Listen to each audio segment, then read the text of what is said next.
યુવાનોને હંગામી ધોરણે રોજગારી પૂરી પાડવામાં આવે છે તેવા આક્ષેપો કરવામાં આવ્યા છે. તેમજ કૌશલ્યવર્ધન કોર્સમાં 7.83% યુવકોએ જ તાલીમ મેળવી હોવાનું પણ જાણવા મળ્યું છે. 270 યુવકોના સર્વેમાં માત્ર 27ને નોકરી આપવામાં આવી છે. રાજ્યના જાહેર ક્ષેત્રના 68 બોર્ડ નિગમો પૈકી 49 બોર્ડ નિગમે નફો કર્યો તેમજ 13 એકમોએ ₹613.17 કરોડનું નુકસાન કર્યું છે. તો બીજી બાજુ ગુજરાત રાજ્ય પેટ્રોનેટે ₹660.32 કરોડનો નફો કર્યો તો ગુજરાત ગેસ લિમિટેડે ₹641.44 કરોડનો નફો કર્યો. ખનિજ વિકાસ નિગમે ₹635.87 કરોડનો નફો કર્યો છે, ત્યારે ઉર્જા પ્રવાહન નિગમે ₹412.65 કરોડનો નફો કર્યો છે. માર્ગ પરિવહન નિગમે ₹183.58 કરોડની ખોટ કરી છે. ઉર્જા ઉત્પાદન લિમિટેડે ₹130.3 કરોડની ખોટ કરી છે. નાણાકીય નિગમે ₹94.81 કરોડની ખોટ કરી. વોટર ઇન્ફ્રાસ્ટ્રક્ચર લિમિટેડે ₹91.37 કરોડની ખોટ કરી છે. તો આ તરફ કેજી બેઝિન ગુજરાત માટે સફેદ હાથી સાબિત થયું છે. ₹19,576 કરોડ ખર્ચ્યા બાદ પણ પેટ્રોલ નથી મળ્યું. ડિસેમ્બર 2011માં ઉત્પાદન શરૂ થવાનું હતું, જે હજી સુધી ઉત્પાદન શરૂ નથી થયું. વાત કરીએ આરોગ્યની તો રાજ્યમાં 29% ડોક્ટરોની અછત છે. સુરેન્દ્રનગર, વડોદરા, પંચમહાલનું આરોગ્ય માળખું ડામાડોળ બની ગયું છે અને આ જિલ્લામાં 60% ડોક્ટરોની અછત છે. આરોગ્ય સેવાના અભાવે લોકોની આરોગ્યની સ્થિતિ ખરાબ છે. હોસ્પિટલ્સમાં નવજાત શિશુ અને માતાનો મૃત્યુદર વધી રહ્યો છે.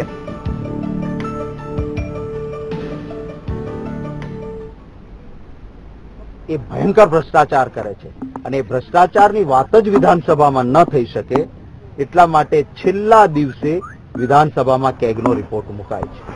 એમાં પણ વિરોધ પક્ષને સસ્પેન્ડ કરીને આજે એ જ રીતે છેલ્લા દિવસે કેગનો અહેવાલ મુકાયો છે. એમાં ખૂબ ગંભીર ભૂલો છે, ખૂબ મોટા ભ્રષ્ટાચારો થયા છે. વાતો સ્કિલ ઇન્ડિયાની, સ્કિલ ટ્રેનિંગની કરી છે. લાખોને આપવાની વાત કર્યા પછી હજારની ટ્રેનિંગ અપાઈ નથી. એકના એક લોકોના નામે ખોટા ટ્રેનિંગના પૈસા ઉધરાયા છે. અનેક મુદ્દાઓ છે.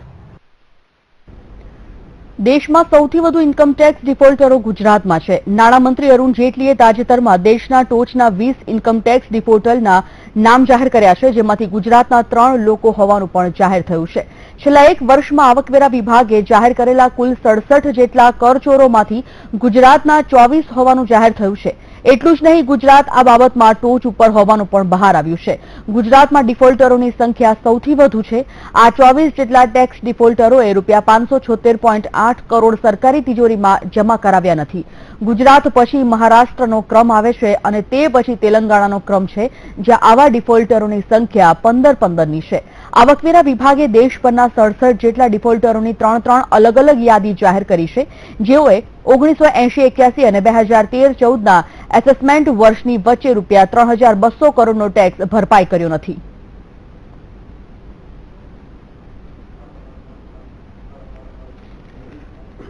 ગુજરાત વિધાનસભામાં આજે રજૂ થયેલા કેગના અહેવાલમાં ગૃહ વિભાગની કામગીરીની ઝાટકણી કાઢવામાં આવી હતી. કેગે જાહેર કરેલા ઓડિટ રિપોર્ટમાં ગંભીર નોંધ કરી હતી કે ગુજરાત પોલીસ પાસે પૂરતા આધુનિક હથિયારો નથી. સૌથી ગંભીર બાબત એ છે કે ગુજરાત પોલીસ પાસે ધારાધોરણ મુજબ AK-47 હોવી જોઈએ, જેની સામે માત્ર 1,605 છે, એટલે કે 5,099 AK-47ની ઘટ છે.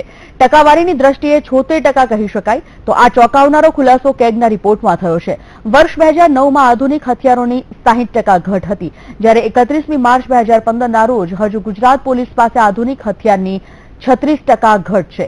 ગુજરાત સરહદી રાજ્ય છે, તેમજ 26/11 મુંબઈ એટેક માટે આતંકવાદીઓએ ગુજરાતના દરિયાનો કરેલો ઉપયોગ અને તાજેતરમાં 10 આતંકવાદીઓ ઘૂસ્યા હોવાના એલર્ટ વચ્ચે ગુજરાતમાં આધુનિક હથિયારો અને ટેકનોલોજીની જરૂર છે.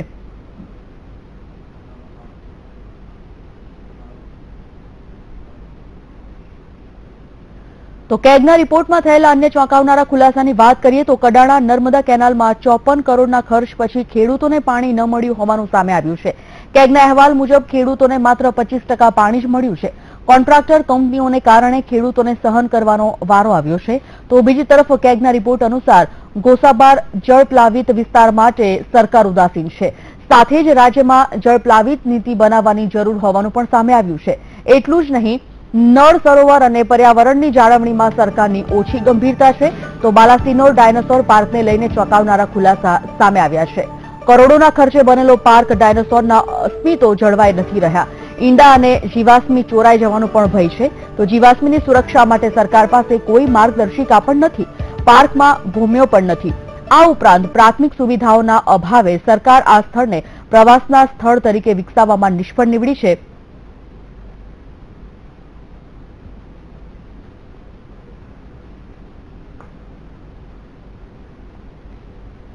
સરકારી કર્મચારીઓ સામેના ઊંચાપત, આર્થિક નુકસાની અને ગેરરીતિના જે 147 કેસોમાં ₹9.11 કરોડ સંકળાયેલા છે. આ 147 કેસો પૈકી 30 કિસ્સાઓમાં વિભાગીય અને ફોજદારી તપાસ બાકી છે, જેની કાર્યવાહી ઝડપી કરવા માટે કેગમાં સૂચન છે. નર્મદા, જળસંપત્તિ, પાણી પુરવઠા અને કલ્પસર વિભાગના 20 કેસો નોંધાયા છે, જે 25 વર્ષો કરતા પણ વધારે વર્ષોથી પડતર છે. કુલ 43 કેસોમાં ખાતાકીય તપાસ શરૂ કરવામાં આવી છે, પણ અંતિમ નિર્ણય બાકી છે. 5 કેસોમાં ફોજદારી કાર્યવાહી પૂર્ણ, પરંતુ બાકી રકમ વસૂલ કરવાનું પ્રમાણપત્ર આપવાનું બાકી છે. 25 કેસોમાં વસૂલાત અને માંડવાળના આદેશ બાકી છે તો 42 કેસો અદાલતી પ્રક્રિયા હેઠળ છે. તેમજ છેલ્લા 5 વર્ષ સુધીમાં કુલ 21 સરકારી કર્મચારીઓ સામે ગેરરીતિ, ઊંચાપત અને સરકારી નાણાં બાબતના કેસો નોંધાયા છે.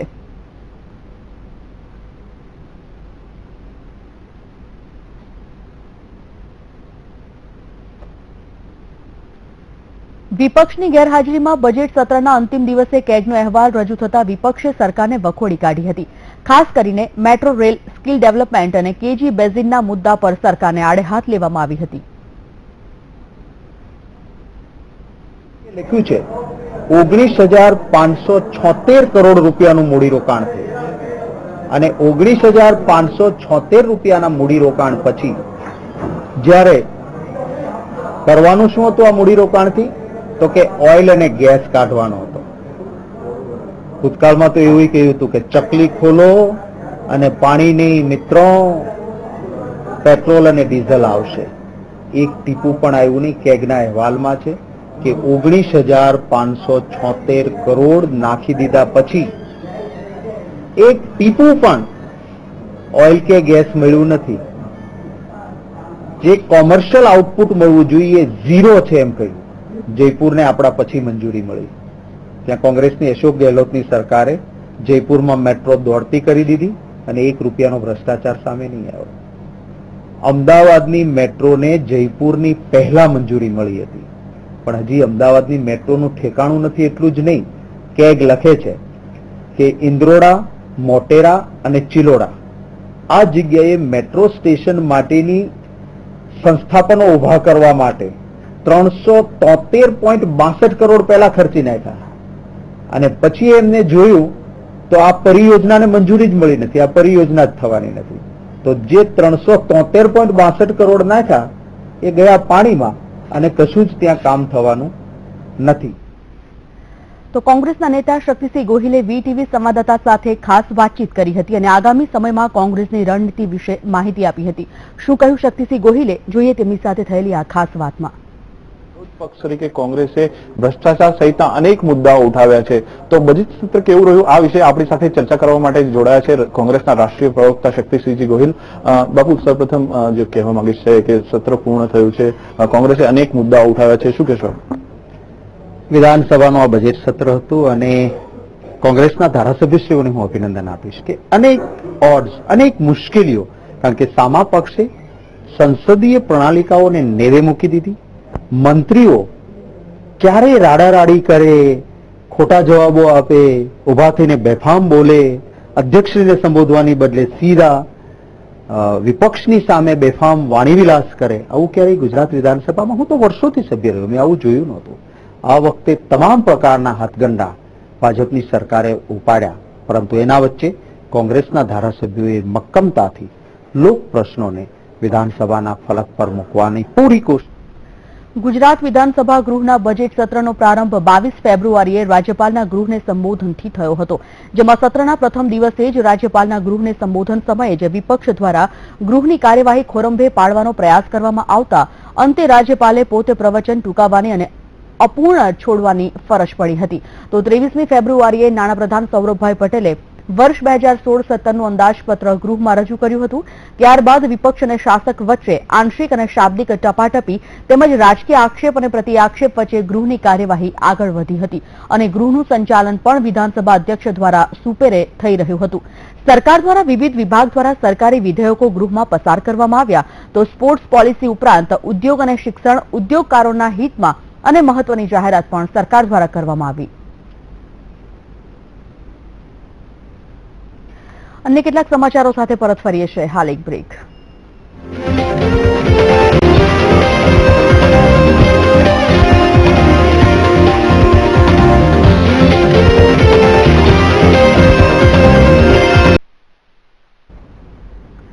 Welcome back. સમાચારમાં આગળ વાત કરીએ. ઉનાળાની શરૂઆત થતાની સાથે જ પાણીની સમસ્યાથી ગુજરાતના અનેક ગામો પીડાઈ રહ્યા છે. ત્યારે જો સૌથી પહેલા બનાસકાંઠાની વાત કરીએ તો વાવ, થરાદ, સુઈગામ, ભાભર સહિતના છેવાડાના વિસ્તારની નર્મદા કેનાલને વારંવાર બંધ કરાતા ખેડૂતો મુશ્કેલીમાં મુકાઈ ગયા છે, જેને લઈને ખેડૂતો પણ અસમંજસતામાં છે કે વાવણી કરવી કે નહીં, કેમ કે આવા કપરા વર્ષમાં હવે ખેડૂતો વધુ અખતરો કરી શકે તેમ નથી. તો આ મામલે ખેડૂત વિરોધી સરકાર સામે ઉપવાસ યોજ્યા હતા. 5000 જેટલા ખેડૂતો ઉપવાસ પર બેઠા હતા. તો આ તરફ રાજકોટના આણંદ પર નવા ગામમાં ઉનાળાના પ્રારંભે પાણીની તંગી સર્જાય છે. પાણીના મુદ્દે મહિલાઓ સહિત ગ્રામજનોએ કલેક્ટરને આવેદનપત્ર પણ પાઠવ્યું છે. તો સુરેન્દ્રનગરમાં પણ નર્મદાના કેનાલ આવ્યા બાદ ખેડૂતોને નિયમિત અને પૂરતું પાણી મળવાની આશા હતી, પરંતુ આજે પણ જિલ્લાની અનેક સબ માઇનોર કેનાલ અને સબ ડિસ્ટ્રીબ્યુટરી કેનાલના કામો અધૂરા છે, જેને કારણે ખેડૂતોને ભારે નુકસાની ભોગવવાનો વારો આવ્યો છે. ઉનાળાના પ્રારંભે જ ખેડૂતોને સિંચાઈ અને ખેતી માટે પાણી મળતું ન હોવાથી ખેડૂતોની હાલાત ગંભીર છે.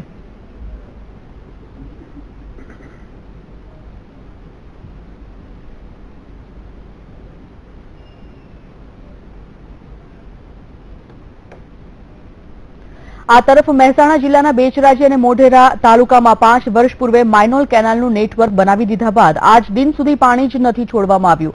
આ સ્થિતિમાં માઇનોર કેનાલમાં બાવળ ઉગી ગયા છે. તો ખેડૂતોને કેનાલ પસાર થતી હોવા છતાં સિંચાઈના પાણી માટે ચળવળવું પડી રહ્યું છે. ખાસ કરીને બહુચરાજી તાલુકાના ગ્રામ્ય વિસ્તારોની વિકટ પરિસ્થિતિ છે. આ ગામોમાં પાણીના તળ ખૂબ ઊંડા હોવાને કારણે ટ્યુબવેલથી પણ પાણી મેળવવું મુશ્કેલ છે. 3 વર્ષે કે 4 વર્ષે જે માઇનોર કેનાલ ચાલુ થઈ છે પણ અમે પાણી જોયું જ નથી. આના કારણે શું થઈ રહ્યું છે? એના કારણે અમારી પરિસ્થિતિ બહુ ખરાબ છે.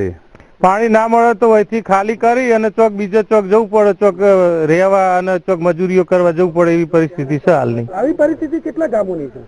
આવી પરિસ્થિતિ અમારી ચડાસણાની તો પ્રોપર છે જ. ઉનાળામાં પાણીની સમસ્યાનો પ્રશ્ન વિકટ હોય છે ત્યારે બનાસકાંઠા જિલ્લાના સરહદી વિસ્તાર એવા વાવ તાલુકાના ધારાસભ્ય અને રાજ્યમંત્રી શંકર ચૌધરીના જ મત વિસ્તારમાં લોકો તળાવનું ગંદુ પાણી પીવા માટે મજબૂર બન્યા છે. ઉનાળાની શરૂઆત પાણીની તંગી સાથે થઈ રહી છે ત્યારે વાત કરીએ બનાસકાંઠાની તો બનાસકાંઠા જિલ્લાના સરહદ વિસ્તારો વર્ષોથી પાણીથી વંચિત રહ્યા છે. જિલ્લાના અતિ પછાત અને સરહદી વાવ તાલુકામાં આઝાદીના 68 વર્ષ થયા છતાં હજુ સુધી મૂળભૂત જરૂરિયાતો પૈકીની એક એવી પીવાના પાણી માટે આજે પણ લોકોને દરબદર ભટકવું પડે છે. કુવા કે તળાવોમાં પાણી નથી. પાણી પુરવઠાના ટેન્કરોની રાહમાં લોકો દોજક ભરી જિંદગી વિતાવી રહ્યા છે. ગુજરાતની અને ખાસ કરીને બનાસકાંઠાના છેવાડાના લોકોની પરિસ્થિતિ દયાજનક છે અને એટલી બધી શરૂઆત ઉનાળાની શરૂઆતમાં હાલત આટલી કફોડી હોય ત્યારે આ 3 મહિનાની અંદર સરકાર વ્યવસ્થા નહીં કરે અને ખેડૂતોને પાણી નહીં આપે, રોજગારી નહીં આપે, પીવાનું પાણી શુદ્ધ પૂરું નહીં પાડે, પશુઓને ઘાસચારાની વ્યવસ્થા નહીં કરે તો આવનાર સમયની અંદર હજારોની સંખ્યામાં ખેડૂતો જન આંદોલન કરી. જ્યારે પીવાના પાણી માટે ટેન્કરોનો સહારો લેવો પડે તો ખેતી માટે પાણી મળે તે તો અશક્ય વાત જ કહેવાય. લોકો અનેકવાર રજૂઆતો કરીને થાક્યા, પણ તંત્રના કાન સુધી રજૂઆત ક્યારે પહોંચશે તે તો આવનારો સમય જ કહેશે. દેવરામ મિસ્ત્રી, વીટીવી ન્યૂઝ, બનાસકાંઠા.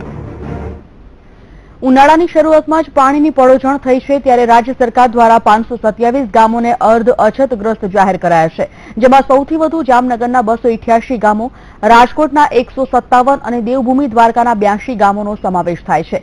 આ ગામોમાં હવે આગામી સમયમાં પાણીની તંગીને પહોંચી વળવા માટે સરકારે એક્શન પ્લાન તૈયાર કર્યો છે. ગાંધીનગરમાં કેબિનેટ કક્ષાના પ્રધાનોની બેઠકમાં આ અંગે નિર્ણય લેવાયો છે.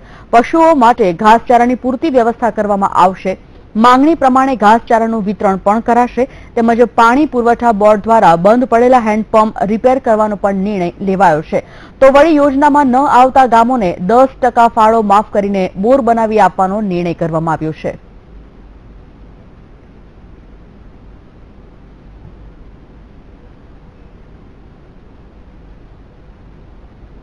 રાજ્યના 527 ગામોને આ સમિતિએ અર્ધ અછત જાહેર કરી છે. તેમાં આગામી સંભવિત અછતને પહોંચી વળવા માટે રાજ્ય સરકારે પૂરતા પગલાં લીધા છે. જાન્યુઆરી, ફેબ્રુઆરી, માર્ચ એમ તબક્કાવાર જ્યારે જ્યારે પણ સમીક્ષા કરવાની જરૂર પડી ત્યારે સમીક્ષા કરી છે. પરિણામે આજે કોઈ પણ ગામમાં પીવાના પાણીની કે ઘાસચારાની તકલીફ નથી. એક તરફ જ્યારે ઉનાળાની શરૂઆત થઈ ચૂકી છે અને ગરમીનો પારો ઉપર જઈ રહ્યો છે, ત્યારે હવામાન વિભાગની આગાહી છે કે આગામી સપ્તાહ દરમિયાન ગરમીમાં વધારો નહીં થાય. લોકો માટે રાહતની વાત એ છે કે આગામી સપ્તાહ દરમિયાન ગરમીમાં વધારો નહીં થાય. હવામાન વિભાગની આગાહી મુજબ આગામી સપ્તાહમાં વાદળછાયું વાતાવરણ રહેવાની શક્યતા છે. અરબી સમુદ્રમાં ચાલી રહેલા પવનો અને વાતાવરણમાં રહેલા ભેજના પ્રમાણના કારણે આગામી સપ્તાહમાં ચોમાસા જેવું વાતાવરણ રહેવાની શક્યતા છે. પરંતુ વરસાદની શક્યતા નકારતા હવામાન વિભાગે ગરમીનું પ્રમાણ યથાવત રહેશે તેમ જણાવ્યું. 5 डेज में रेनफॉल होने का कोई चांसेस नहीं है गुजरात में. I am talking about and जो नेक्स्ट 2 to 3 डेज में टेम्परेचर अराउंड 39 to 40 डिग्री के आसपास रहेगा. रादर अहमदाबाद में आज और कल टेम्परेचर बहुत ज़्यादा नहीं जाएगा ऊपर क्योंकि मॉइस्चर थोड़ा बढ़ गया है and wind 900 metre and 1.5 kilometre onwards south westerly wind है. मतलब सब मॉइस्चर आ रहा है अरेबियन सी से. इसके चलते टेम्परेचर मैक्सिमम टेम्परेचर जो है उसमें उतना बढ़ोतरी नहीं होना चाहिए. બુલેટિનમાં આગળ વધીશું વધુ એક બ્રેક બાદ.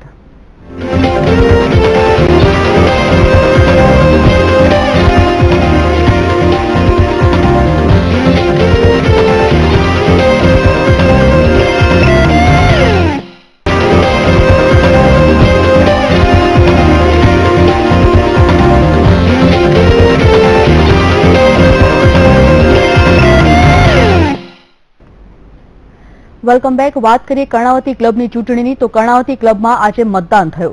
મુખ્યત્વે 2 પેનલ વચ્ચે યોજાનારા આ ચૂંટણી જંગમાં 23 બેઠકો માટે લગભગ 10,000 જેટલા સભ્યોએ મતદાન કર્યું.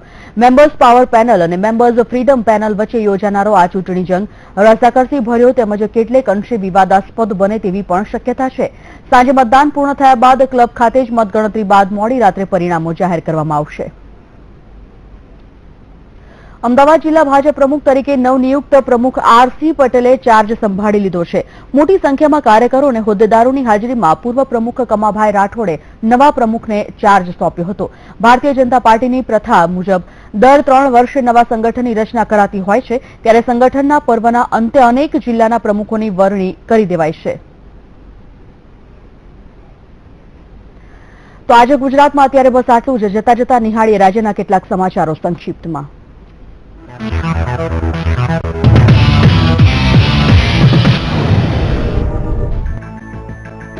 અમદાવાદ મહાનગરપાલિકા સંચાલિત ટ્રાન્સપોર્ટ સમિતિની આજે બેઠક યોજાઈ હતી, જેમાં એક મહત્વનો નિર્ણય લેવામાં આવ્યો હતો કે હવે સુધારા વધારા કરીને નવી 75 જેટલી બસો શહેરીજનોને ફાળવવામાં આવશે, જેમાં આવનારા દિવસોમાં અમદાવાદના રસ્તા પર નવી બસો દોડશે અને શહેરીજનોની સુખાકારીમાં વધારો થશે.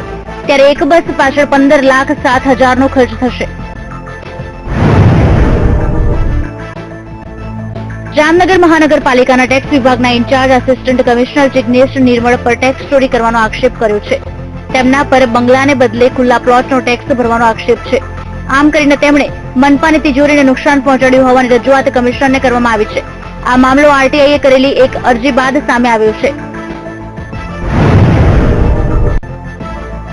વડોદરાની એમએસ યુનિવર્સિટીના સિન્ડિકેટ બેઠકમાં ભારે હોબાળો થયો હતો. એમએસ યુનિવર્સિટીમાં પ્રોફેસરોની નિમણૂકમાં થઈ રહેલી સરમુખત્યારશાહીના વિરોધમાં પ્રોફેસર આઈ પંડ્યાએ ધરણા કર્યા હતા અને વર્તમાન વિદ્યાર્થીઓ પણ પ્રોફેસર પંડ્યાની સાથે ધરણામાં જોડાઈ ગયા છે અને યોગ્ય નિર્ણયની માંગ કરી છે.